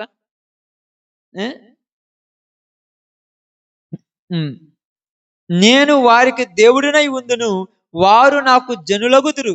వారు మరెన్నడను యెహోవాను గూర్చి బోధ నొందుదము అని తమ పొరుగువానికి గాని తమ సహోదరులకు గాని ఉపదేశము చెయ్యరు. ఏమని ఉపదేశం చేయరంట? యెహోవాను గూర్చి బోధ నొందుదము. బోధ నొందుదము అంటే ఏంది? నేర్చుకుందాము దేవుని గురించి మనం బోధ నొందుదామంటే మేము నేర్చుకొని చేస్తామని ఎవరు అనరు అంట. ఎందుకంటే అందరి హృదయాలలో వాక్యం ఉండిపోయింది. ఇంకా వాక్యం లేని వాళ్ళకి కదా కష్టం. ఇప్పుడు వాక్యం అందరి దగ్గర ఉందిగా. కాబట్టి కొత్త నిబంధన వచ్చినప్పుడు ఏం జరిగిందంటే దేవుడు ఆత్మకే పరిచారకులను చేసేసాడు. మనం ఇప్పుడు ఏ సంపాదనలోకి వెళ్ళిపోయారు మన అందరము? ఏ సంపాదన? ఆత్మల సంపాదన వెళ్ళిపోమంటే ఆత్మల సంపాదన పక్కన పెట్టి ఆస్తులు సంపాదించడానికి ప్రయాసపడుతున్నారు. అర్థమవుతుందా? ఆత్మల సంపాదన పక్కన పెట్టి ఆస్తులు సంపాదించడానికి బయలుదేరారు అందరూ. అందువలన వీళ్ళకి అర్థం కాలేదంట లేఖనాలు. లేఖనాలు ఎందుకు అర్థం కాలేదంటే ఆత్మల సంపాదన పక్కన పెట్టేశారు, ఆస్తులు సంపాదించుకోవడానికి బయలుదేరారు. ఎక్కడైనా చూడండి, ఎవరైనా చూడండి, ప్రార్థన చేసినా కూడా ఆస్తులు సంపాదించుకోవాలని, ఆత్మల సంపాదన ప్రార్థన చేతరక్క. ఎప్పుడేం చేశారు మీ జీవితంలో? నా పొలం బాగలేదు ప్రభు, పొలాన్ని బాగు చేయి. నా బర్రెకు బాగలేదు ప్రభు, బర్రెను బాగు చేయి. గొర్రెగా బాగలేదు, గొర్రెను బాగు చేయి. బర్రె బాగుండాలి, గొర్రె బాగుండాలి, పొలం బాగుండాలి, నీరు పిండి పిసుకునే తొట్టి బాగుండాలి. మనుషులు ఎట్టబోతే మాకేమిలే. మనుషులు ముఖ్యమా, బర్రె ముఖ్యమా? నిజం చెప్పండి అమ్మా, నిజంగా చెప్పండి అక్క. తప్పు. మనుషులే ముఖ్యం, మిగతా ఏది ముఖ్యం కాదు. ఎందుకంటే మీకు బైబిల్లో నుంచే తీసుకొస్తాను. సేనా దెయ్యముల పట్టిన వాడిని బతికించడానికి ఏటని చంపేశాడు? పందులు దేనికి పెంచుకుంటున్నారు వాళ్ళు? జీవనోపాధి కోసమే కదా. పందులు చచ్చిపోయినా పర్వాలేదు కానీ మనుషులు బాగుపడాలి. ఈరోజు మనుషులు ఎట్టుపోయినా పర్లేదు కానీ జీవాలు బాగుండాలనుకుంటాం కదక్క. నిజమాగా చెప్పండి. ఇంట్లో మనుషులు పాపానికి బానిసలైపోయారు, వాళ్ళకి సువార్త అందించి వాళ్ళని మంచి మార్గంలో తీసుకురావాలంటే వాళ్ళు ఎట్టబోతే మాకెందుకు? మా బర్రె పాలు తక్కువ ఎత్తుంది, ప్రార్థన చేసి పాలు ఎక్కువ ఇచ్చేతాడు, ప్రార్థన చేయండి. ఏందిరా ఈ ప్రార్థనలు ఇప్పుడు ఊరు చేయాలి? ఆత్మలు సంపాదిద్దామా, ఆస్తులు సంపాదిద్దామా అనే ప్రయాసలు పడిపోయారు. అందుకని వాళ్ళు ఏమన్నారు? ఇక మీదట మా ఆస్తి ఊరన్నారమ్మా, మీరే అన్నాడు. మా ఆస్తి మీరే, మేము సంపాదించిన మీరే, రేపు పరలోకంలో మాకు ఆస్తి అన్నారు. ఇప్పుడు ఎలా చెబితే ఎవరికి అర్థమవుతాక బైబిల్? అసలు ఎవరైనా ప్రార్థన కొత్త చెప్తే? అందుకని బైబిల్ ఏం చెప్పారంటే ఈటను పక్కన పెట్టేసి ఈటను నేర్చుకోవాలా. ఈట నేర్చుకునేంత శక్తి కూడా లేదు, ఉన్న వాటితో కాలం గడిపేసుకుంటూ పోతున్నారు. ఇశ్రాయేలీయులను ఐగుప్తులో దీవించిన దేవా, ఇశ్రాయేలీయులను దీవించి బయటికి తీసుకొచ్చాడు. అయితే వాళ్ళలో ఒక్కడు కూడా నిలబడలేదు అని ఎవరైనా చెప్తారా? అలాంటి దీవెనలు ఇస్తే మీరు కూడా నిలబడరు అని నేను చెప్తున్నాను ఈరోజు. అలాంటి దీవెనలు ఇస్తే మీరు నిలబడరు. ఏంటంటే ఏం చేయమంటావు అన్న? నువ్వు ప్రార్థన చేసిన తర్వాత నాకు ఎక్కువ జీవాలు వచ్చాయి, ఉద్యోగం వచ్చింది, పిల్లలు వచ్చారు. ఇప్పుడు వీళ్ళు అడ్డమైన ఆ ప్రార్థనకు అంటున్నారు. అంతే కదా. ఇప్పుడు అదే కదా అక్క, ప్రార్థనకు అడ్డం వీళ్ళే కదా. అది వాళ్ళు లేకుండా ఉంటే మళ్ళీ దేవుడి మీద నిందలు. నువ్వేందయ్యా మాకేమీ లేదు, ఏం చేయలేదు, నువ్వు ఇత్తే మేము బాగుండాలం కదని. ఇత్తే ఒక తిప్పలు, ఇవ్వకపోతే ఒక తిప్పలు. అందుకని ఏమన్నారు తెలుసా? ఆత్మలకు పరిచారకులు, అక్షరాలకు కాదు. అందుకని ఏమన్నాడు? అక్షరము చంపేస్తుంది మనిషిని, ఆత్మ. అందుకేమన్నాడు తెలుసు బైబిల్ గ్రంథంలో నుంచి? యోహాను సువార్తలకు ఒకసారి రండి, బైబిల్ గ్రంథంలో నుంచి 6:63 చదవండి. యోహాను సువార్త. ఆత్మయే జీవింపచేయును, ఆత్మయే జీవింపచేయును. ఏది జీవింపచేసేది? బాగా అర్థం చేసుకోవాలి అక్క. అక్క మీరు చదవద్దులే, తర్వాత చదువుకుంటారు ఇంటికి పోనాక. జీవింపజేసేది ఏంటిది? మనం కష్టపడేది దేనికోసం? ఇప్పుడు ఏది కావాలంటుంది బైబిలు? ఇప్పుడు ఆత్మను సంపాదించుకుంటున్నామా, శరీరాలను సంపాదించుకుంటున్నామా? కష్టపడేది ఎంత ఎంత కష్టపడుతున్నావు అక్క మీరు ఆత్మ కోసం? ఎంత కష్టపడరక్క? గంటన కష్టపడుతున్నారు ఆత్మ కోసం కనీసం? గంటన్న మోకాల మీద కూర్చొని ప్రార్థన చేస్తున్నారండి. ప్రార్థన 2 గంటలు చేస్తున్నామంట. ప్రార్థన చేయలేదని ఊరు నేను అన్నట్లు కొంతమంది ఈ 40 రోజులు ఉపవాసాలు ఉండి మరి ప్రార్థన చేస్తారు చర్చిలలో కూర్చొని, మీకు తెలుసా? వాళ్ళు ఇంక పని వారు పొద్దు గూకులు ప్రార్థన ప్రార్థన చేస్తారు. మరి ఇప్పుడు వీళ్ళు ప్రార్థన చేస్తున్నారు కదా, వీళ్ళు బాగుపడ్డారు కదా అంటే లేదు. ఎందుకు బాగుపడలేదు? ప్రార్థన చేసినంత మాత్రాన బాగుపడరని ఎందుకు అంటుంది ఈయన? ఆలోచిద్దాము. బైబిల్ని ఇప్పుడు కూడా ఆలోచించాలి. శరీరాలు బాగుండటానికే ఉపవాసాలు ఉంటున్నారు వీళ్ళంతే. అదే కదక్క, కడుపులు నొప్పి ఉంది, కడుపులు నొప్పి పోవాలని ఉపవాసం ఉంటున్నారు అంతే. అప్పులు ఉన్నాయి, అప్పులు పోవాలని ఉపవాసం ఉంటున్నారు అంతే. ఇంకేది కోసం మన ఉపవాసం ఉంటారా? ఆత్మ ఏం చేస్తుందంట? ఉపవాసం ఉండటమో లేదు పక్కన పెట్టేయండి, ఆత్మానుసారంగా జీవింపజేస్తుంది ఆత్మ. ఆత్మానుసారంగా జీవించడం అంటే ఏంది?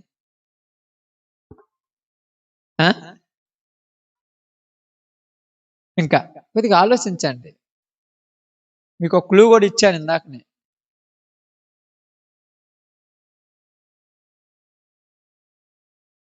ఆత్మానుసారంగా జీవించడం అంటే పునరుత్థానములో మనం తీర్పులోనికి పోక నిత్య జీవంలోనికి పోయేటట్టు బతకాలి. పునరుత్థానంలో ఏమంటారంటే మనం ఎలా ఉంటామంట? పునరుత్థానంలో దేవదూతల వలె ఉందరు. అందుకే పౌలు గారు ఏమన్నారు? కొరింథీయులకు రాసిన మొదటి పత్రిక 7వ అధ్యాయం తర్వాత చూసుకొని ఏమన్నారు? ఇక మీదట లేదా? ఓకే, మీకు గుర్తు రాకపోతే నేను చదివిస్తాను, మళ్ళీ చదివి తాపతంగా మాట్లాడండి. మాట గురించి మాట్లాడదాం. 7వ అధ్యాయం 28 నుంచి అనుకుంటాను. మొదటి కొరింథీయులు 7వ అధ్యాయం 28 నుంచి 29 చదవండి. సహోదరులారా, నేను చెప్పుదునేమనగా కాలము సంకుచితమై ఉన్నది కనుక ఇక మీదట భార్యలు కలిగిన వారు భార్యలు లేనట్టును, ఏడ్చువారు ఏడవనట్టును, సంతోషపడువారు సంతోషపడనట్టును, కొనువారు తాము కొనినది తమది కానట్టును, ఈ లోకమును అనుభవించువారు అమితముగా అనుభవింపనట్టును ఉండవలెను. ఇలా ఉండటం కష్టం కదక్క. కొన్న వాళ్ళంటే ఇది నాది కాదు అన్నట్టుగా ఉండాలంటే అట్ట కుదిరిద్దక్క. ఈ బాటలు కొనుక్కున్నాను నేను, ఉదాహరణకు ఇది నాది కాదు అన్నట్టు ఉండాలంటే కష్టం కదమ్మా. నిజంగా చెప్పండి, కష్టమా కాదా? అందుకే పౌలు గారు ఇక్కడ అంటున్నారు ఇక మీదట అంటే ఎంతవరకు ఉన్నవేం తెలియదు. ఇక మీదట అంటే ఈ పాయింట్లు నచ్చలేదమ్మా జనాలకు. నచ్చలా. ఎందుకు నచ్చలేదంటే ఇప్పుడు ఈ వస్తువు ఉదాహరణకు అనుకోండి, ఆ వస్తువు ఉందనుకోండి, కొన్నాను, ఎంతో కొంత డబ్బులు పెట్టి కొన్నాను. కొనిన తర్వాత ఇది ఏమనాలి? ఇది నాది కాదు సంఘాంది అనాలంటే కొద్దిగా కష్టమవుతుందంట జనాలకు. ఎందుకని? ఇది నాది కాదు, దేవుడిచ్చింది, దేవుడి కోసమే. ఎవరైనా రావచ్చు, ఎవరైనా వాడవచ్చు, ఎవరైనా వాయించవచ్చు, ఎవరైనా నేర్చుకోవచ్చు, ఎవరైనా వెళ్ళిపోవచ్చు అనాలంటే కష్టం అంట. ఎందుకని? ఇక్కడే స్వలాభమును కనిపరుస్తున్నారు జనాలు. స్వలాభం అంటారు దీన్ని. స్వంత లాభం కోసం ఇక్కడ ప్రయాసపడుతున్నారు. అందుకే చూడండి, ఎక్కడికి వచ్చినా ఏదొచ్చినా కూడా కొన్ని దగ్గర అద్దులు ఉంటాయి జనాలకు. ఎందుకు అద్దులు ఉంటాయి? అద్దెలు దేనుకుంటాయి చెప్పండి? ఆమేన్. అందుకు అద్దులు. అందుకే ఏమన్నారు చూడండి, ఇక మీదట సంతోషించువారు సంతోషములే పడనట్టును. సంతోషించేవాళ్ళు ఇంకా సంతోషం పడకూడదు. కొనువారు తాము కొనినది తమది కానట్టును. నవ్వు రావట్లే అసలు ఈ మాట చదువుతుంటే. తాము కొనినది తమది కానట్టును ఉండాలంట. అట్ట కుదురుద్దక్క? ఉండటం కుదురుద్దా? తమది కానట్టు ఉండటం అంటే దాన్ని ఏం చేయకూడదు, ఇష్టపడకూడదు దాని మీద. దాన్ని అనుభవించకూడదు, దాని గురించి ప్రయాసపడకూడదు, దాని గురించి తపన చెందకూడదు. ఇక్కడ ఏమన్నాడు? భార్యలు కలిగిన వారు భార్యలు లేనట్టును, భర్తలు కలిగిన వారు భర్తలు లేనట్టును లోకమును అనుభవించినారు, అమితముగా కాకుండా కొద్దిగా అనుభవించేటట్టు ఉండాలంట. ఎందుకని ఇలా మాట్లాడాడంటే పునరుత్థానం గురించి తపన చెందేవాళ్ళు. ఇది ఆత్మానుసారమైన జీవితం. ఆత్మానుసారమైన జీవితం జీవించడం కష్టం అక్క. ఎందుకంటే అస్థిరులైన వారు అని రాయబడింది పేతురు రాసిన 2వ పత్రిక 3:16 వచనంలో. పౌలు గారు రాసినటువంటి లేఖనాలంట. 15 నుంచి చదవండి, కావాలంటే మీకు చదివేస్తాడు అక్కడ. పేతురు రాసిన 2వ పత్రిక 3:15 నుంచి చదువు. 15 నుంచి. మరియు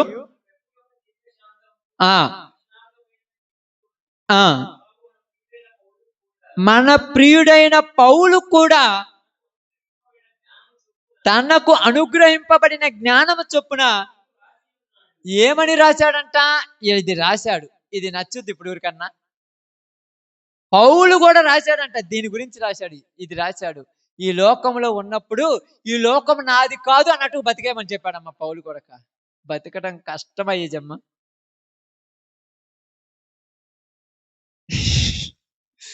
ఎంత బాధ, ఎంత లోతుగా ఆలోచించాలి. ఇప్పుడు ఆత్మానుసారమైందంటే, అక్షరానుసారమైందంటే చదివేసి వదిలేస్తున్నారన్నమాట. ఆత్మానుసారం ఏంటంటే చదివేసి వదిలేయట్లా. అక్షరము చంపును గాని ఆత్మ ఇంతమంది నిన్ను తిడుతున్నారు, ఇంతమంది నిన్ను దూషిస్తున్నారు, ఇంతమంది నిన్ను కష్టపెడుతున్నారు, అసలు ఎలా బతుకుతున్నావంటే నాకు అసలు ఏమీ కనపడలా, ఏమీ వినపడలా. నాకు అసలు ఏమీ కనపడలా, ఏమీ వినపడలా. ఏదనుకున్నా నన్ను కాదులే. ఎందుకు? ఇది నాది కాదు కదా. నాదైతే కదా నాకు రోసాలు ఉండేది, అంతే కదక్క. నాదైతే కదా నాకు బాధలు ఉండేది, నాదైతే కదా నాకు కష్టం వచ్చేది. ఇది నాది కాదు కదా, నాకెందుకు దీని గురించి తపన? ఏది నాది కాదు, ఈ లోకములో ఏది నాది కాదు, నాకు దీని గురించి తపన ఉండదా? అందుకే ఇక్కడ ఏమన్నాడు ఆయన? అనుభవించు వారు అమితముగా అనుభవించాలి. ఇక ఎక్కువ టైం మనం మన అందరికీ తెలుసో తెలియదు అక్కడ, నిజంగా తెలుసో తెలియదు. మరి తెలిసి కూడా ఎందుకు తపన చెందుతున్నాం? ఇంకా జాగ్రత్త వాక్యం వినాడు. నేను ఇప్పుడు దాకా నేను గట్టి కాదు, అరిసి కాదు, వివరించి చెప్పేది ఏంటంటే ఈట కోసం కష్టపడినంతగా దీనికోసం కష్టపడరు అని ఫైనల్ చెప్పేస్తున్నాను అంతే. ఈట కోసం అంటే ఏట కోసము? పని కోసము, డబ్బుల కోసము, బంగారం కోసము, మీ పొలాల్లో పోయి పొద్దుగుకులు ఉరికి చేస్తున్నారు చూడు, వాటి కోసం కష్టపడినట్టుగా దీనికోసం మీరు కష్టపడరు. ఎందుకు కష్టపడరు అంటే మీకు అర్థం కాల బైబిల్. అదే మీరు ఏమన్నా అనుకోండి, బైబిల్ అర్థం కాల. ఎందుకు అర్థం కాలేదంటే ఇక్కడికి వచ్చి నిద్రపోయినా కూడా ఏం కాదని ఫీల్ అయిపోయారు అంతే. కానీ పనిలో పోయి నిద్రపోతే పని జరగదని భయం వేసింది మీకు, అంతే కదక్క. పనిలో పోయి నిద్రపోతే ఏమవుతుంది చెప్పండి అక్క. ఉదాహరణకు అక్క అనుకో, మీరు అనుకో మిరగాలు కొనిపోతాను అనుకోండి, మీ చేను గట్టినే ఉంటుంది కదా, పెద్ద యాప చెట్టు ఏదో ఒక చెట్టు నీడ ఉంటుంది కదా, లేకపోతే మీ మిరప తోటలోని మధ్యలో బాగుంటుంది కదా, ఆడదప్పుడుగా కరుచుకొని పడుకొని నిద్రపడిపోతా. ఎందుకు పోరక్క? పోరాడతారు. ఏంది ఇంకా ఏంది అది? అబ్బా, ఆ తపం చూస్తుంటే అనిపిస్తుందో నిజంగా ఎందుకు వీళ్ళ దగ్గర ప్రపంచం అంతా అనిపించినట్టు ఉంటుంది. ఆ హిట్లర్ కూడా మనంత వెళ్ళంత పోరాడాల. అంత తపన ఆడున్నప్పుడు దాంట్లో 1% నేను తపన ఉందా? ఎందుకు లేదంటే లేఖనాలు అర్థం కాలేదు. ఎవరికి అర్థం కాలేదంట? విద్యాహీనులకును. విద్యాహీనులంటే చదువు లేని వారికి, అస్థిరులంటే స్థిరత్వం అనేది ఎలకు 2 రోజులేమో 4 రోజులు ఉపవాసం నేనుండి ప్రార్థన చేస్తాను. ఆ జనవరి 1వ తారీఖున, డిసెంబర్ 31వ తారీఖు నైట్ 1 గంటప్పుడు 2 చేతులు పైకెత్తి, ప్రభువా నాకు ఈ వాగ్దానం ఇచ్చావు, నాకు ఈ వాగ్దానం, రోజు ఆ వాగ్దానం చదువుకు. ఏముందమ్మా దాంట్లో? నాకు అర్థం కాల. మీ కాడ ఉంటాయి కదా, ఇంత మొక్కలు ఉంటాయి కదా, రోజు చదువుకుంటాం దేవుడు నిన్ను దీవించి ఆశీర్వదించను. అబ్బా, నా దేవుడు నన్ను దీవించి ఆశీర్వదిస్తారంట. మళ్ళీ బైబిల్ పెడతా, మూసేస్తాం, ఇంటికి పోయి పడుకొని నిద్రపోతాం. ఏముంది దాంట్లో? నాకు అర్థం కాదు. చెప్పండి ఏముంది? ఏం చెప్పండి. ఒక ఆమెకు వచ్చిందంట పాపం ఒక వాగ్దానం. నేను చెప్తాను, నేనేం దాచిపెట్టుకొని నిజమే చెబుతాను. పెళ్లి కానటువంటి యువతకి వచ్చిందంట, దేవుడు నిన్ను నీ భర్తను దీవించును కాకుండా వచ్చిందంట. ఏం పెళ్లి కాని భర్తని ఎలా దీవిస్తాడు? ఇప్పుడు వీళ్ళు ఎలా ఊహించుకుంటారు తెలుసా? నాకు పెళ్ళైన తర్వాత దీవిస్తాను, మళ్ళీ వచ్చే సంవత్సరం ఉంటుందిగా పెళ్ళి, వచ్చే సంవత్సరానికి కేశవకేమొచ్చుతారు కుడదారు చూసినాడు కూడా అటు అటు తీస్తే నువ్వు నీ పిల్లలు వర్దిల్లుతురు అంటారు. ఏమని మాకు వర్దిల్లుతురు వాళ్ళు నాకు అర్థం కాదు. ఏం వర్దిల్లుతురు చెప్పండి. ఇప్పుడు మనం ఏమనుకుంటాం తెలుసా? ఈ వాగ్దానం చూసి అబ్బా నాకు ఇది వచ్చింది, అబ్బా ఈ సంవత్సరం నాకు బాగా పంటలు పడతాయి. ఎలా తెలుసా? మీకు అర్థం కావట్లేదు చెప్తున్నాను. ఒక అదే తొలికాసి ఏ రోజు మనోళ్ళు తీసుకుపోయి మా పేరు మీద ఎలాగుందో చెప్పు అన్నట్టుంటుంది వ్యవహారం అంతేడా. ఈ సంవత్సరం ఊరి పేరు మీద బాగా పంట ఉంటుంది అంటే నీ పేరు మీద అంటే నువ్వు పోయి ముందు ఇస్తున్నావు అన్నట్టు నా పేరు మీద బాగుందంట. అలాగనే ఉంది కానీ ఏమన్నా ఉంది క్రైస్తవం కొరక ఏం యాజ్ ఏం మార్పు రాలేదు. ఇవి ముందు ఏంటంటే యాన్నో ఉన్న పిల్లోని పిలిపిస్తారు ఫోన్ చేసి ఏంటంటే నువ్వు వచ్చిపోయా అంటారు. ఎందుకంటే నువ్వు పేరు మీద బాగుందంటే సంవత్సరము నువ్వు వచ్చి మొక్క నాటి వెళ్ళిపో. అది వాళ్ళకి నచ్చింది. మరి నీకేంటి అసలు నాకు అర్థం కాలేదు. అక్షరం తెలిసింది కానీ ఆత్మ తెలియాలి ఆ ప్రజలకు. అందుకే మీరు ఎక్కడికైనా వెళ్ళండి, టీవీలలో వాక్యాలు వస్తాయి, యూట్యూబ్లో వాక్యాలు వస్తాయి, చూడండి. వాక్యానుసారమైన వాక్యం కానరాదు మీకు, అసలు కానరాదు. ఎందుకు కానరాదంటే ఆత్మను గురించి తపన ఎవరికి లేదు, అక్షరాల గురించి తపన అందరికి. యాకోబు తాత ఎవరైతే వీడికి ఎందుకు అవసరమా? యాకోబు తాత పేరు తప్పు చెప్పాడు అని డిబేట్ అంట. యాకోబు తాత ఎవరైతే నీకెందుకు? యాకోబు తాత ఎవరు అని తెలుసుకున్నంత మాత్రాన ఉపయోగం ఏమైనా ఉందమ్మా? మరి యాకోబు తాత ఎవరు అని తెలియకపోతే ఉపయోగం లేదు. మరి ఉపయోగం లేని దాని గురించి ఎందుకు నువ్వు డిబేట్ దిగుతున్నావు? ఆత్మానుసారమైన జీవితం క్రైస్తవుల దగ్గర లేదని మీరు అనుకుంటున్నారేమో. అందుకని ఏమన్నారు తెలుసా? నేను యెషయా గ్రంథం 8వ అధ్యాయం 20 వచనంలో చాలా చక్కగా నాకు అసలు ఆ మాట చదివినప్పుడు చాలాసార్లు అనిపిస్తుంటది. చూడండి అక్కడ ఏమనిపించింది చూడండి.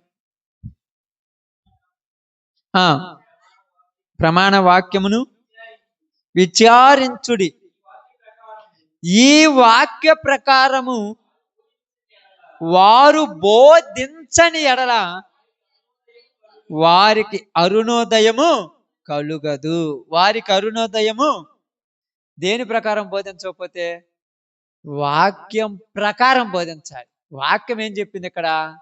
కొత్త నిబంధన వచ్చిన తర్వాత అక్షరాల ప్రాధాన్యత లేదు, ఆత్మలకే ప్రాధాన్యత. కొత్త నిబంధన వచ్చిన తర్వాత ఆస్తులకు ప్రాధాన్యత లేదు, ఆత్మలకే ప్రాధాన్యత. ఇప్పుడు ఆస్తుల గురించి తపన ఉందా, ఆత్మ గురించి తపన ఉందా? ప్రజలకు చెప్పండి అమ్మా. మరి అందరికి అదే ఉంది. ఆస్తుల గురించి, పిల్లల గురించి, భర్తల గురించి, భార్యల గురించి, వీళ్ళు బాగుపడాలి, వీళ్ళు పొద్దుగూకు నువ్వు ప్రార్థన చేస్తావు, వాళ్ళకున్న రోగాలు అసలు బానే బాగు. ఏంది నాకు అర్థం కాలేదు. ఎందుకని ఒక్క చెప్పండి. మీరు అప్పుడప్పుడు మీ పొలాల్లో మందు కొడతారు తెలుసు కదా అక్క? ఏ పొలాలకు కొడతారు? ఇప్పుడు అన్నిటికి కొడుతున్నారు. ఇంతకుముందు అయితే కొన్నిటికి, ఇప్పుడు అన్నిటికి కొడతారు. పొగాకు కొడుతున్నారు, కంది కొడుతున్నారు, మిరప కొడుతున్నారు, ప్రతి దానికి కొడుతున్నారు. మందు కొట్టేటప్పుడు తీసుకొచ్చిన మందు దేనికి పడి దాన్ని కొట్టేస్తారా? ఎందుకు కొట్టరు? దేనికి కొట్టాలో దానికి కొట్టాలి. ఈ దేనికి కొట్టాలో దానికి కొట్టాలని నీకు తెలుసా తెలియదా? ఎట తెలుసు?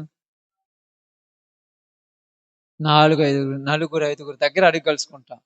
తెలియకుండా తీసుకొచ్చి కొట్టిన వాడికి ఏదెవరు కొట్టేద్దాం అనుకో, గడ్డి మంది తీసుకొచ్చి మిరప కొడితే అట్టుండదక్క. ఏమవుద్ది? బొగ్గైపోద్ది. ఏమవుద్దక్క? బొగ్గైపోద్ది, మసి అయిపోద్ది. అలాగే ఆత్మల సంపాదన దగ్గర తీసుకొచ్చి ఆస్తుల సంపాదన చెప్పేస్తున్నారు. అందుకే బొగ్గైపోతున్నాయి ఆత్మలు. ఆత్మల గురించి ఎవరు తపన చెందరు, ఆస్తుల గురించి తపన. అప్పుడప్పుడు మీరు కూడా చెప్తారు చూడండి, ప్రార్థన పెట్టించుకున్న రోజు ఇంటి నిండా జనాలకు ప్రార్థన, తర్వాత ఒక్కళ్ళ కనపడి చర్చలలో వాక్యం కోసం ఎవరు రారు, ప్రార్థన కోసం రారు. అమ్మయ్య ఈ సంవత్సరానికి ఒకరోజు మా ఇంట్లో ప్రార్థన పెట్టుకున్నాం, అమ్మాయి సార్ సంవత్సరం మొత్తం ఎడదిరిగిన ఇబ్బంది లేదు.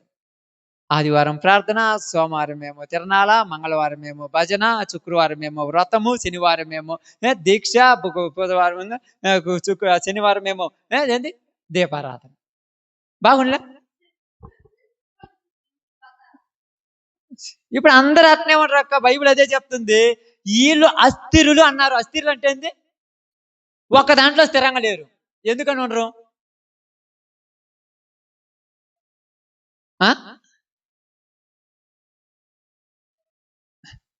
దేని మీద ఉంటాడు చెప్పమంటే తెలియక కాదమ్మా, మీరు మళ్ళీ అట్లా అనుకుంటే తప్పు.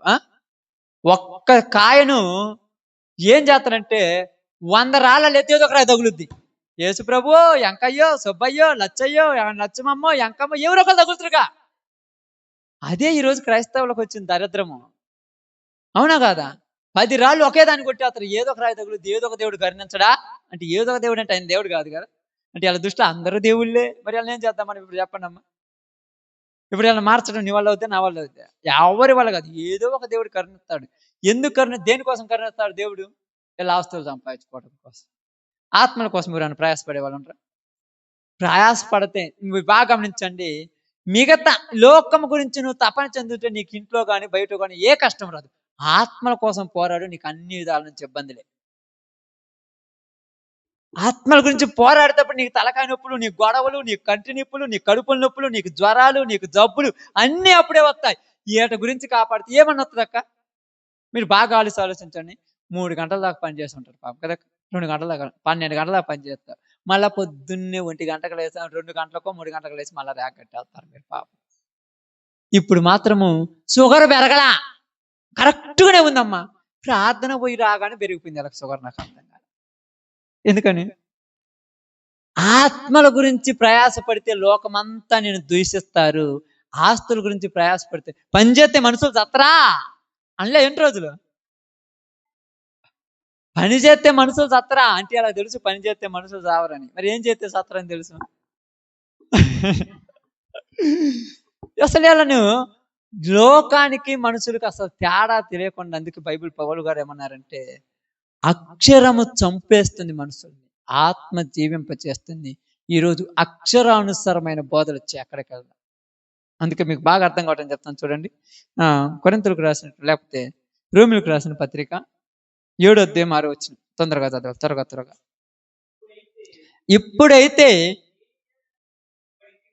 దేని చేత నిర్బంధింపబడితిమో దాని విషయమై చనిపోయిన వారిమై ధర్మశాస్త్రము నుండి విడుదల పొందితిమి గనుక అని మనము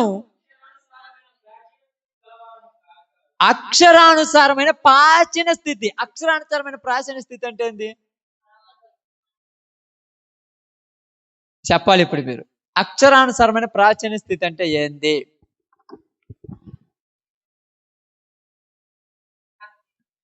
విశ్రాంతి దినం ప్రార్థన పోయితే సరిపోద్ది, అది అక్షరానుసారమైన ప్రాచీన స్థితి. ఇప్పుడు అందరూ అదే కదా చెప్పేది, ఆదివారమే ప్రార్థన, ఇదేంది రోజు ప్రార్థన. వాళ్ళు కూడా పాత నిబంధన కట్టుబడి ఉన్నారు, నువ్వు కట్టుబడితే ఇవ్వేమేముంది? కొత్త నిబంధన వాళ్ళకి తెలియదు, నీకు తెలుసు. అక్షరానుసారమైన ప్రాచీన స్థితి ఏంటంటే విశ్రాంతి దినాన ఏ పని చేయకూడదు, అది అక్షరానుసారమైన ప్రాచీన స్థితి. ఆత్మానుసారమైన కొత్త స్థితి ఏంది? ఇక మీదట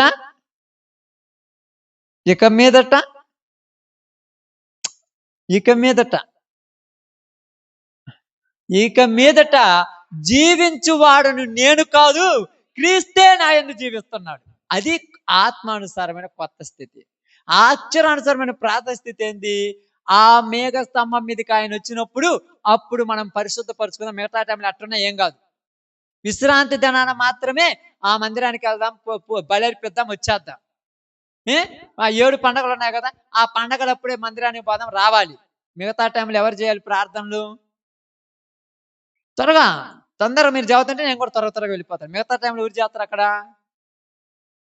ఆమేన్. యాజకులు చేసేవాళ్ళు. అప్పుడు యాజకులు అప్పసం దేవాలయంలో చేసేవాళ్ళు, విశ్వాసులు కాదు. మరి ఇప్పుడు ఏమన్నాడు?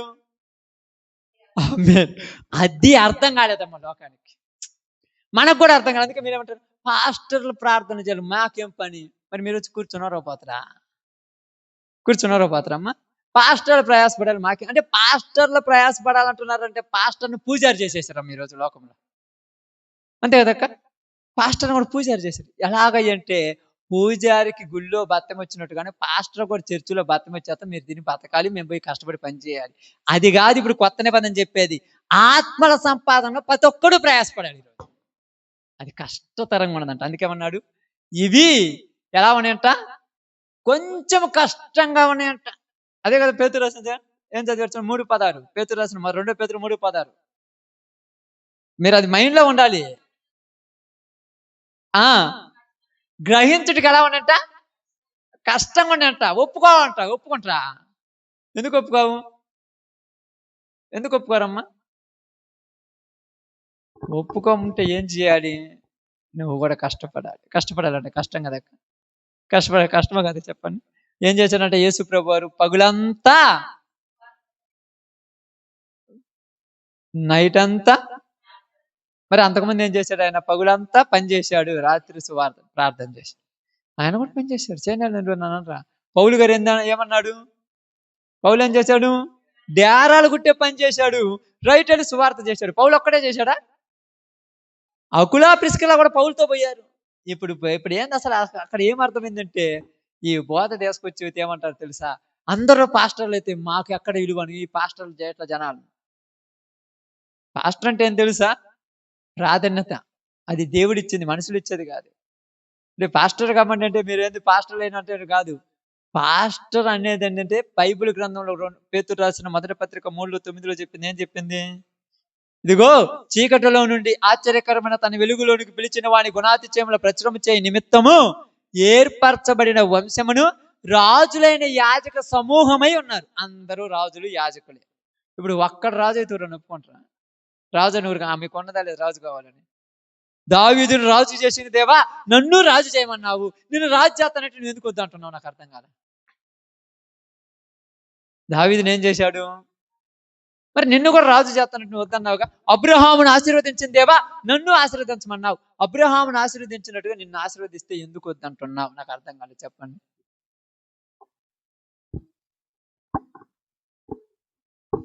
వద్దంటున్నామా కావాలంటున్నాం? చెప్పండి, ఎందుకు వద్దంటున్నాం? అబ్రహామును ఆశీర్వదించినట్టుగా ఈరోజు నిన్ను ఆశీర్వదించాలనుకున్నాడా, వద్దనుకున్నాడా? మరి ఎందుకు వద్దంటున్నారు? అబ్రహాముని ఎలా ఆశీర్వదించాడు చెప్పండి, మీకు తెలిస్తే? ఏందమ్మా చెప్పండి, మీకు తెలిసింది చెప్పండి. మీరేం మింగటం కక్కటం కాదు. బైబిల్ చదువుతుంటే అప్పుడప్పుడు అర్థమవుతుంటాయి. బైబిల్ కూడా అక్షరాల్లాగా బట్టి కూడా చైతన్య కాలేజీ, నారాయణ కాలేజీలు చదివిన వాళ్ళు బట్టి కొడతారు చూడు, అదే బట్టి 2+2 2 ఎంత అంటే 2 తెలుసు కానీ 2+2 తెలియదు వాళ్ళకు.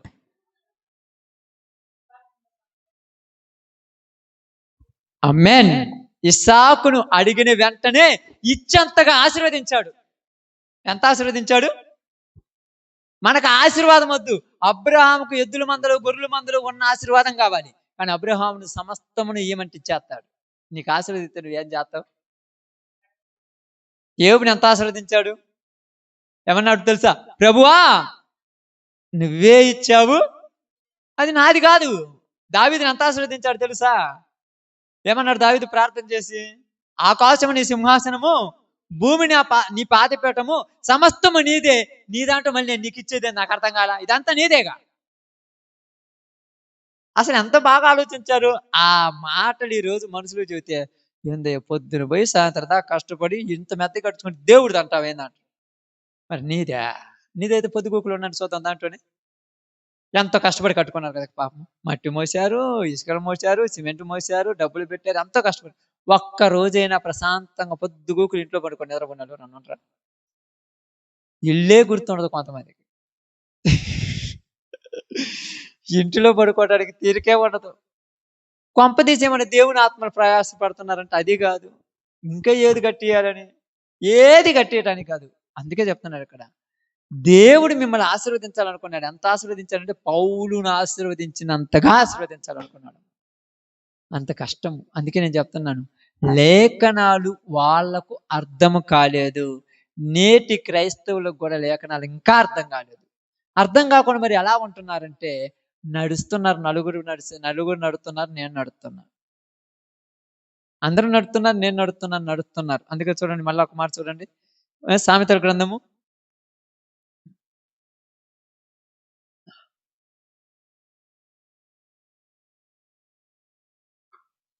8:33.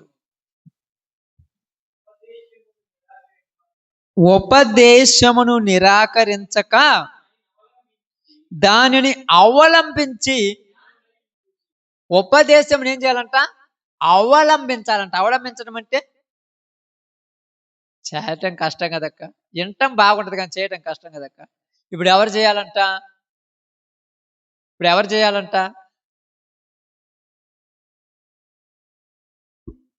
ఎవరు చేయాలంట? అక్కడ రాయబడి ఉంటుంది. చాలా చర్చలలో రాస్తుంటారు. ఏం రాస్తుంటారంటే మీకు తెలుసో తెలియదు. నేనేం కొత్తది కాదు రాస్తానని చెప్పింది. నేను చెప్పేది మీరు చెప్పేది రాస్తారు. ఏం రాస్తారంటే, ఎదుటివాడికి బోధించి నువ్వు బోధించుకొనవా? అందరూ చెప్పే పాస్టరే తప్పుటోడు అంటారు కానీ మనం కరెక్ట్ ఏమో ఊరన్న ఆలోచిస్తారా? మర్చిపోయి ఏదన్నా 4 రూపాయలు సంపాదించుకొని అటు ఇటు తిరుగుతుంటే నువ్వు దేవుడిని నమ్ముకో, నీకెందుకు నాకు అర్థం కాల. ఊరికి వద్దు, నీకు వద్దు, నాకు వద్దు, సమస్తము దేవునిది. ఆయన ఇచ్చిన సమయములో ఆయన పని చేసుకుంటూ వెళ్ళిపోవాలి. అది ఆత్మల సంపాదన ప్రయాసపడటం అంటే. అందుకే ద్వితీయోపదేశకాండంలో ఏమన్నారు చెప్పండి? ద్వితీయోపదేశకాండము 11:18.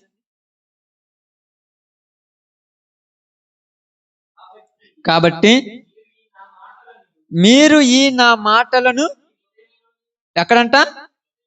మీ హృదయములోను మీ మనస్సులోను ఉంచుకొని వాటిని మీ చేతుల మీద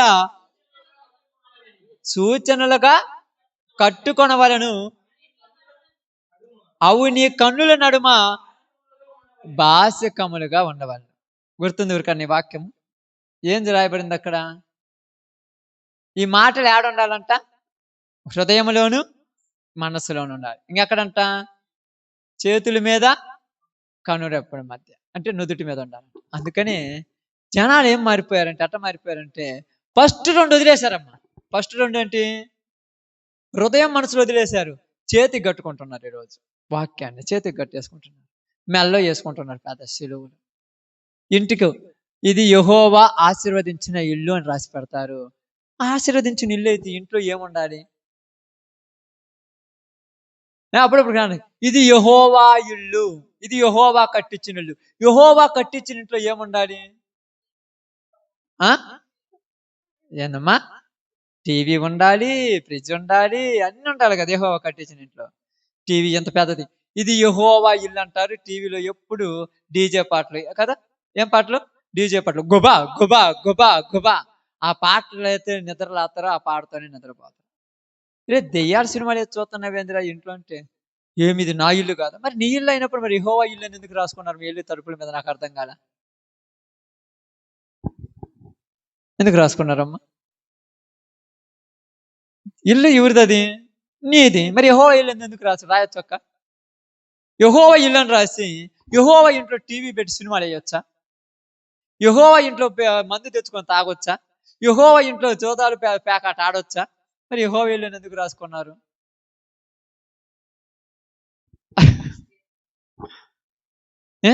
ఇది యెహోవా ఇల్లు అంటే మెల్లో కట్టుకోమన్నారని ఆడవాళ్ళు పాపం అంటే మీకైతే అర్థం తెలియదులే.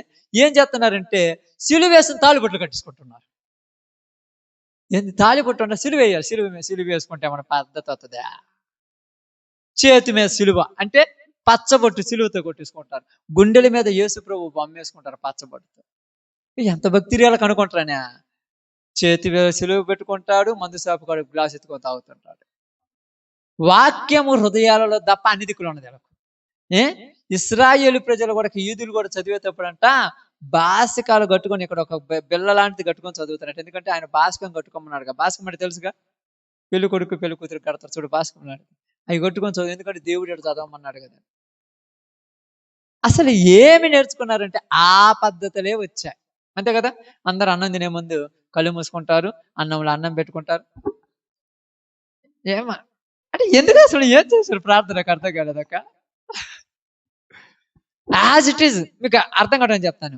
యాజ్ ఇట్ ఈజ్ మీరు కూడా ఇంతకుముందు ఇప్పుడు కాదు, ఇంతకుముందు ఎలా చేశారంటే అన్నం తెస్తారు కదక్క, అన్నం పళ్ళెంలో పెట్టుకుంటారు, ఒక ముద్ద తెస్తారు, అటు పక్కన పెట్టారు, తినేస్తారు.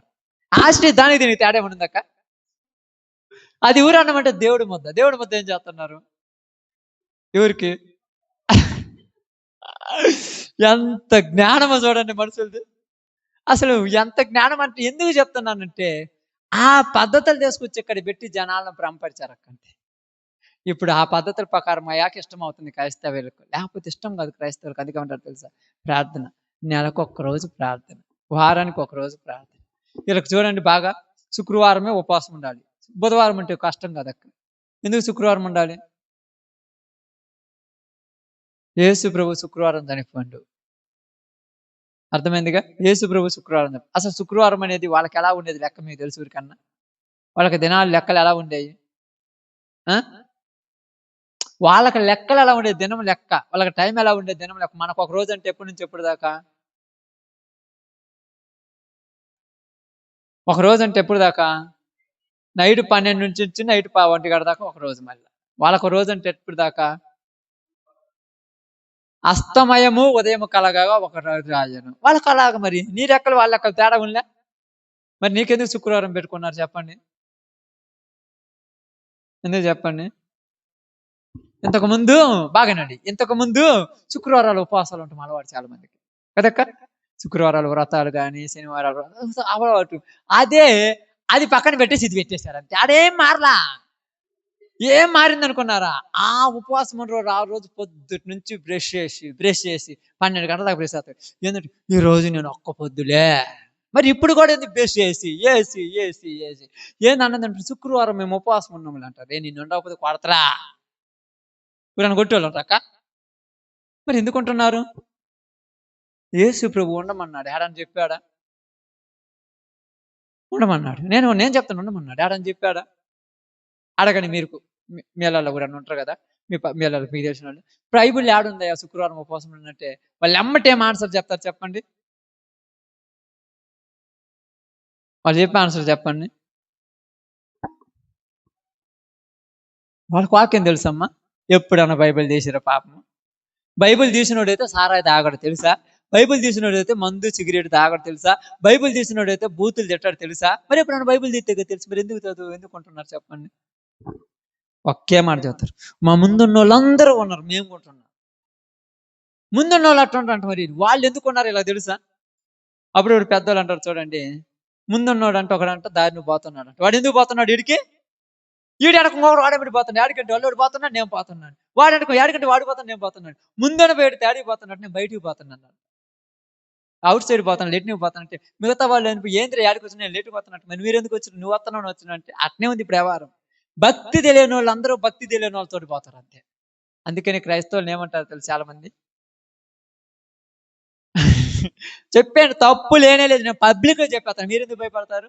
గొర్రెలు ముందు గుర్ర వచ్చిపోతే వెనక గుర్ర అట్టే పోతాయి, వీళ్ళకేం తెలియదని.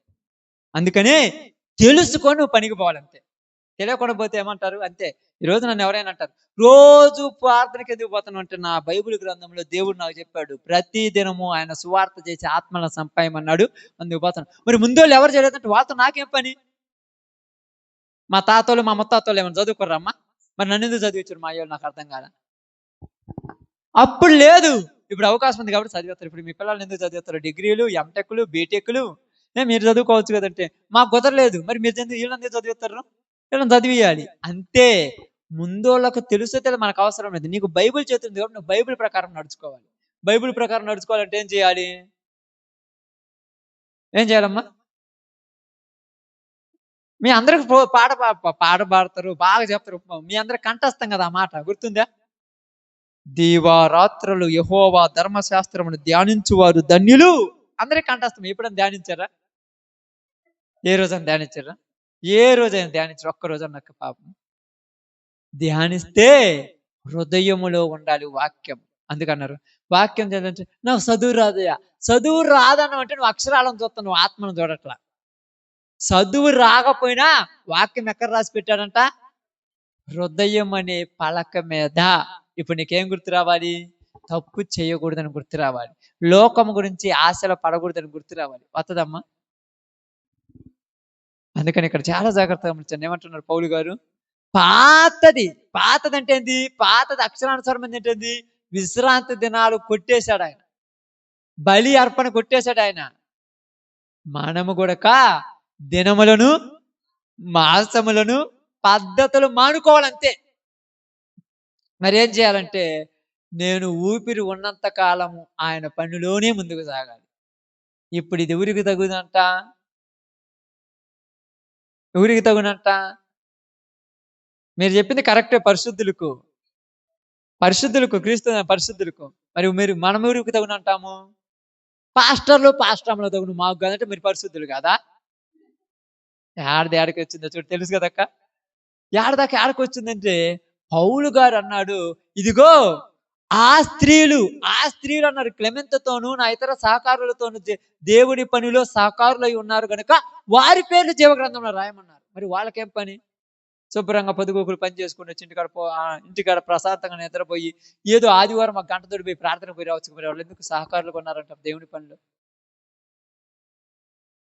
ఈ మాటలు చెప్పేస్తే ప్రార్థనలకు వచ్చేవాళ్ళు వారు మానుకుంటారని బురిడీలు చెప్పడం ప్రారంభించారు జనాల మీదకి. మాయలు చెప్పేసి నీ కష్టాలన్నీ పోతాయి అన్నాడు. ఏడబోతున్నాయి?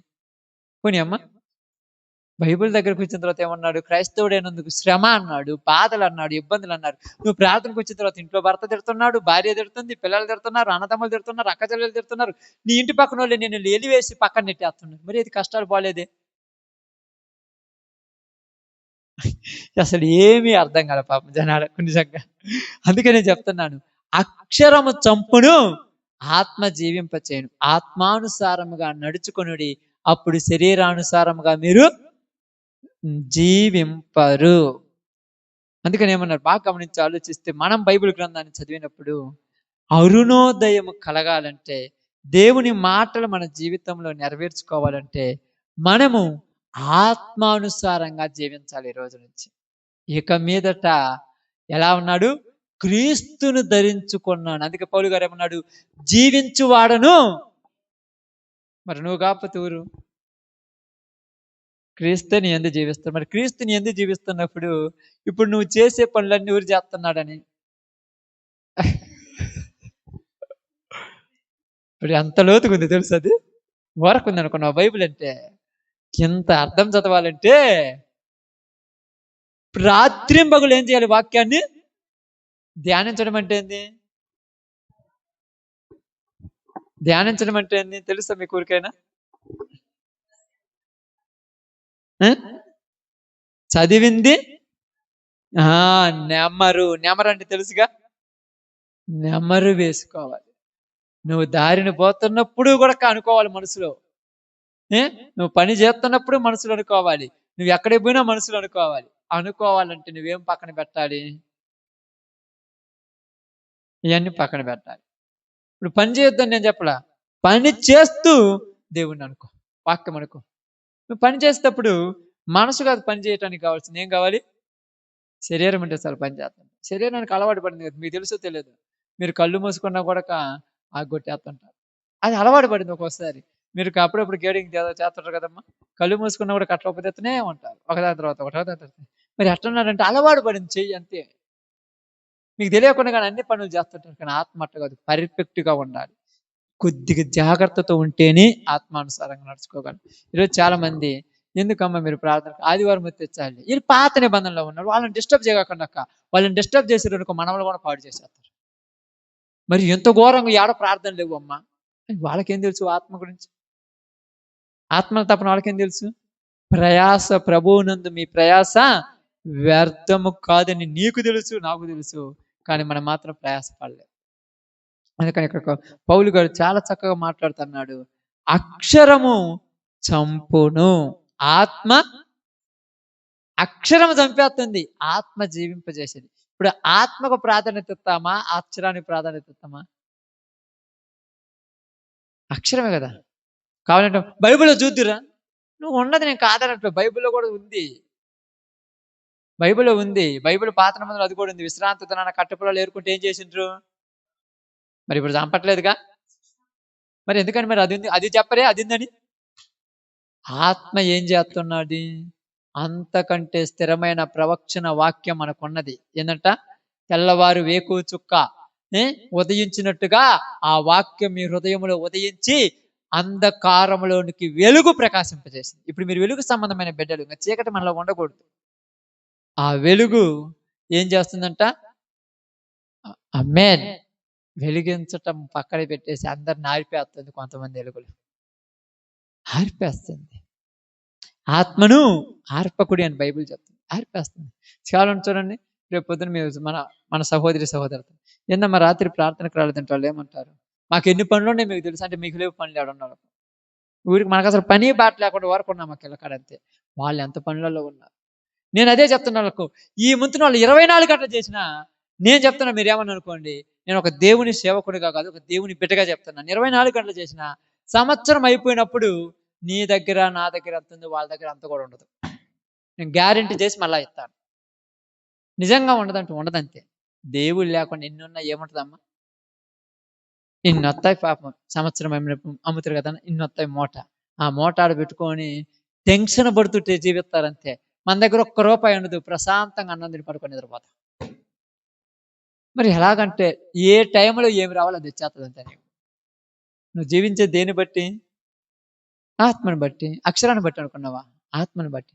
అందుకని వాక్యమును పరీక్షించాలి, పరిశోధించాలి, పరిశీలన చేయాలి. వాక్యాన్ని మనం అస్సలు పరీక్షించం. నిన్ను వలే నీ పొరుగు వారిని ప్రేమించు. ఆ మాట గుర్తుపెట్టుకోవడం వెళ్ళిపోతాం అంతే. ప్రేమించడం అనేది అంటే అంత అర్థం ఉంది, ఎప్పుడైనా ఆలోచిస్తారా? కాబట్టి ఓకే, నేను చెప్పను కానీ ఈరోజు మీ అందరికీ చెప్పింది ఏంటంటే వాక్యము కరువైపోయింది. ఏమి ఎక్కువైపోయింది? వాక్యము కరువైపోయింది, పద్ధతులు ఎక్కువైపోయాయి. అన్ని దిక్కులు పద్ధతులు ఎక్కువైపోయాయి, తెలుసు కదమ్మా. అందుకేమంటున్నారు పాపం కొంతమంది, ఈ 4 రోజులు ఊరేమన్నా మేము ప్రార్థన చేసేదే, తర్వాత చేయవా? తర్వాత చేయరు, అస్సలు చేయం. ఆదివారం మేమన్నా మేము ప్రార్థన చేసేది, మిగతా రోజులు చేయవా? అస్సలు చేయను. ఎందుకు చెప్తున్నానంటే తప్పన లేదు మనుషులకి, ఆత్మల గురించిన తప్పన లేదక్క. అందుకని ఇంకా ఆలోచిస్తూ ఉంటాం. అందుకని బైబిల్ ఏం చెప్పింది తెలుసా? చాలా జాగ్రత్తగా మాట్లాడుతుంది బైబిల్ గ్రంథాన్ని. మీరు బాగా అర్థం చేసుకుంటే ఈ లోకము మనది కాదు అని గుర్తుపెట్టుకోవాలి క్రైస్తవుడు. నిజంగా ఏది నాది కాదు. ఎందుకంటే నీతో ఉన్న వాళ్ళు ఎవరు కూడా ఈ రోజు నీతో లేరు. కొంతమంది చూసుకొని కావాలంటే గుర్తుపెట్టుకోండి. ఎంత బాగుండి ఉంటారు కొంతమంది మీతోటి. మీ నాన్న కాడనే ఉంటానంట, పక్క అసలు అమ్మ నీ దగ్గరే, బయట నైట్ అయినా నీ దగ్గరే, పగులైనా నీ దగ్గరే, నువ్వు లేకపోతే నాకు భయం అంటారు. నీకు చెప్పకుండా ఇప్పుడు పోయిందో ఇప్పుడు అంటావు. మీ అమ్మ పోయి నాకు ఊరికన్నా బాధ ఉందా? అస్సలు చింత లేదు. ఇప్పుడు నీకు టెన్షన్ ఎక్కువైపోయి, ఎందుకంటే టైం అయిపోయింది వాళ్ళు బుర్రు, నేను ఒక రోజు పోతాను. అబ్బా అన్ని తెలుసు, మరి అన్ని తెలుసు కూడా ఉండాలంటే ఏమన్నాను వెళ్ళను? ఏమనాలి చెప్పండి? వెళ్ళను రాత్రి చెప్పాను అక్కడ ఏమనాలి? లెక్కలేని వాళ్ళు అనాలి. లెక్కలేని వాళ్ళు అన్ని తెలిసి కూడా చేస్తుంటే లెక్కలేని వాళ్ళు అనాలి. కాబట్టి నీకు నాకు బైబిల్ చెప్పిన మాట ఒకటే మాట ఏంటంటే అక్షరానుసారముగా కాదు మనం జీవించాల్సింది, ఆత్మానుసారంగా. ఆత్మ ఏం చేస్తుందంటే పునరుత్థానం ఉంది, పునరుత్థానంలో మనము మరలా లేస్తాము. లేచినప్పుడు మనకు దేవుడు వరాలు ఇస్తాడు, అప్పుడు ఆయన రాజ్యంలో మనం వెళ్ళిపోతాం. అది మనకు కావాల్సిన ప్రయాసం. మరి ఇదంతా ఎందుకంటే ఈ లోకంలో నటనాయాలు ఇదంతా అందరూ ఉన్నారు, మనం ఉన్న వాళ్ళకి మనకు ప్రత్యేకత ఉండాలిగా. రేపు నీకు ఆ విలువ వచ్చేటప్పుడు నువ్వు అర్థం చేసుకోవాలి. ఓకే, అందరు తల వంచండి, ప్రార్థన చేస్తాను. అందరు తల వంచితే ఒక మాట ప్రార్థన చేస్తాను, ముగించుకుందాం.